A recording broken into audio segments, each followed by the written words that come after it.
Doctor মানিক নরেন্দ্র মোদি काम बोझे कौन लोग लिखा एनडीसी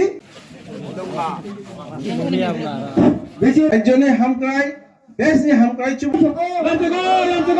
ত্রিপুরা বোধহয় যা করে বিজেপি যোগদান করমসরা মন্ডলের অন্তর্গত 7 নম্বর বুথ কোকিলমণি পাড়া। এখানে আজকে 47 পরিবার থেকে টোটাল 142 ভোটার, তার মধ্যে 99% ত্রিপুরা থেকে আজকে আমাদের পার্টিতে যোগদান করেছে। তাদের একটাই বক্তব্য যে অটোনোমাস ডিস্ট্রিক্ট কাউন্সিলে প্রায় 3 বছর একটা সরকার আছে ত্রিপুরা এবং এই এলাকায় আমাদের যিনি এমএলএ তিনি ত্রিপুরা দলের, তো ওনার এই প্রায় 1 বছর এবং 3 বছর এডিসি প্রশাসনের কোনো রকম সাহায্য তারা পাননি। এবং যে সমস্ত যে উঠানে আমরা আজকে মিটিং করছি এই যে ঘরটা এটাও মাননীয় প্রধানমন্ত্রী দেওয়া, তো জল বিদ্যুৎ বা রেশনের বিনামূল্যে খাদ্য সামগ্রী এই সমস্ত কিছু যদি মোদী সরকার দিয়ে থাকে, বিজেপি সরকার দিয়ে থাকে, তো তাহলে ত্রিপুরা করে কোনো লাভ নেই। এই জন্যই ত্রিপুরা ছেড়ে আমাদের ভারতীয় জনতা পার্টিতে তারা যোগদান করেছে এবং আগামী দিনে আরও যোগদান করবে।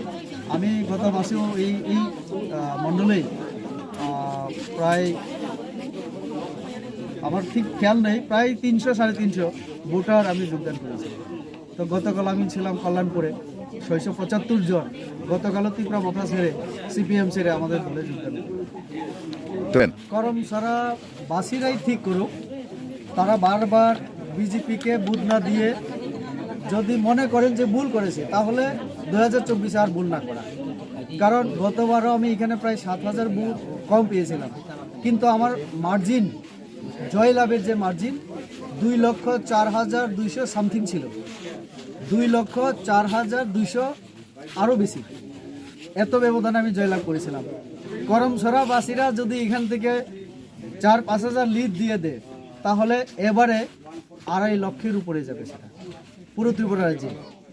কারণ মোদিজি যেভাবে কাজ করছেন, আমরা পূর্ব পশ্চিম 2টা লোকসভা আসনে অন্তত লাখো লাখো ভোটে জয়লাভ হতে পারে। জনগণ এখন বিজেপিকে ভোট দিতে রাজি। ধন্যবাদ।